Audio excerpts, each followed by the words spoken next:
While nothing has been made public, everybody and their mother is assuming that Carson Beck will be QB1 for the Georgia Bulldogs when they get rolling this fall. And I got some news for everybody that's watching this video. He's going to be real good.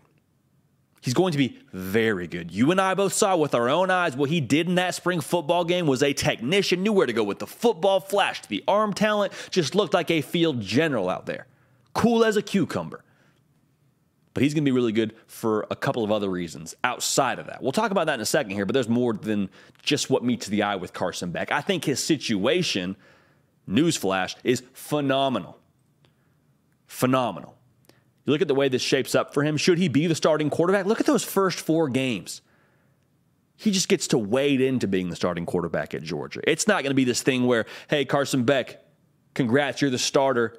Get ready. We got a blockbuster week 1. It's not the scenario that way. And it's not really Georgia's fault. They play UT Martin. They play Ball State.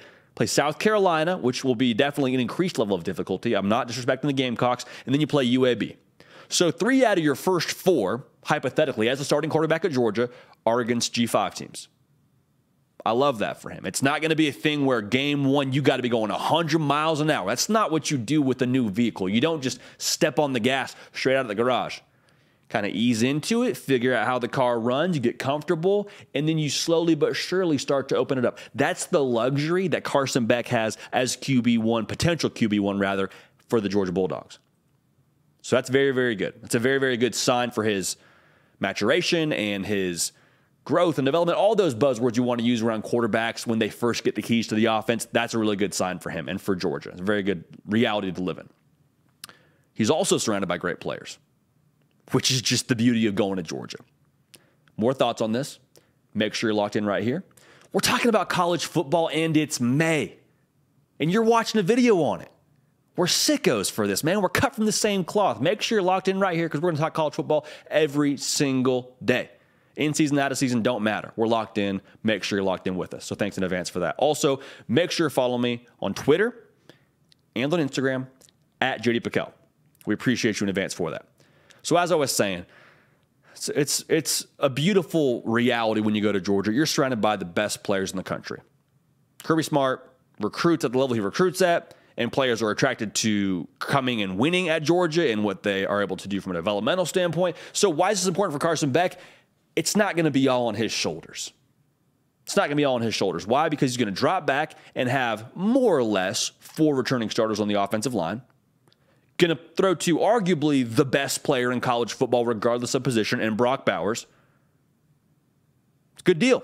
It's a very good deal if you're the quarterback at Georgia. Throwing a Dominique Lovett. The defense is going to allow you to sort of play at your own tempo. You got it made in the shade if you're the quarterback at Georgia. You got it made in the shade if you're Carson Beck. Same thing I was saying with how that schedule works out. It's not going to be asked of him to just go out there and will this team to victory. He can sort of share the load here. Going back to the defense really quick, they're bringing back 70% production from that team that just won a national title on the defensive side of the football.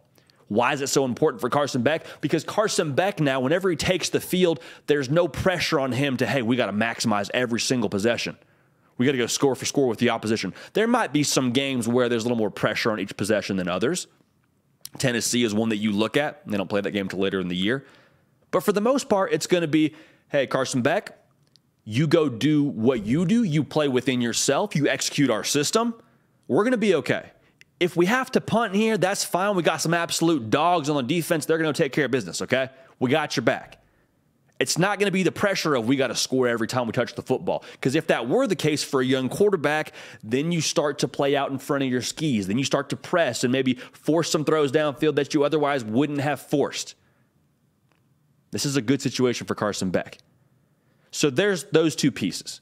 Gets to wade into it, has great teammates around him, has the ability to, share the load with a lot of other talented players at Georgia. It's just the way that it is when you go to Athens, you go between the hedges.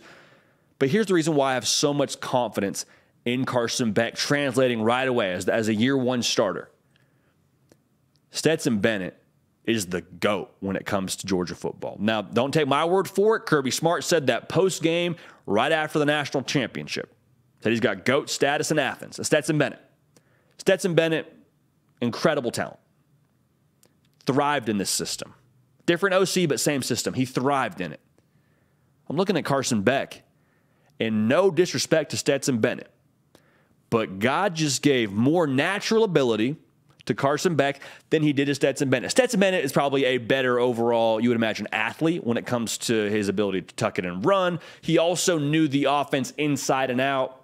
He was a technician in that sense. But being able to just drop back and spin the rock, man, like Carson Beck has got that in spades. Carson Beck, again, you would argue, has more talent, more ability than what Stetson Bennett had. And so you're sitting back and saying, okay, Stetson Bennett, a former walk-on, really grew in this system and really thrived. What can someone with more talent do in this system? I don't think it's going to take long for Carson Beck. I really don't. He gets those first 3 or 4 games to get his feet wet, but I don't think it's going to take that long. I think we're talking about Carson Beck being a guy who challenges for a spot in New York City for the Heisman Trophy ceremony. I think we're talking about a guy who puts up really, really good passing numbers, well over 30 touchdowns. Carson Beck's going to be a dude. Truly believe that. Now, he hasn't been named the starter yet, but everybody's assuming he's going to be the guy in Athens, and you pair the situation at Georgia with the schedule, with the system, and his own God-given talent, it's going to be a good time for the people in Georgia. So I'm buying stock in Carson Beck. I'm buying stock yet again in the Georgia Bulldogs. I'm excited to watch what they do in 2023. Make sure you subscribe to the On3 YouTube channel because we talk college football every single day, like I just said. Follow me on the gram. Follow me on Twitter at JDPakel. Golly, college football getting closer now to 100 days away. Want y'all a part of this. We're going to keep this party rolling, and we will see y'all next time.